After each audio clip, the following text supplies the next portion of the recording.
Sa detalye ng ating mga balita, pasintabi po sa mga nanganganghalian. 2 batang lalaki ang natagpuan na nasa loob ng isang nakaparadang sasakyan sa Purok Yosom Sitio, Bantayan, Barangay Tuyan, Naga City, Cebu. Batay sa inisyal na investigasyon, kapwa nasa 7 gulang ang edad ng mga bata na nakilalang sina Emart Cunag at Jeff Sian Abelyar.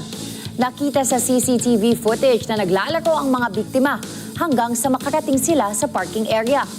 Posible umanong nakapasok sa kotse ang dalawa at nakulong nang matapos malak ang sasakyan. Sinabi ni Police Lieutenant Colonel Dexter Calakar, hepe ng City of Naga Police Station, nitong Martes nang i-report sa kanila ng mga magulang na nawawala ang kanilang mga anak.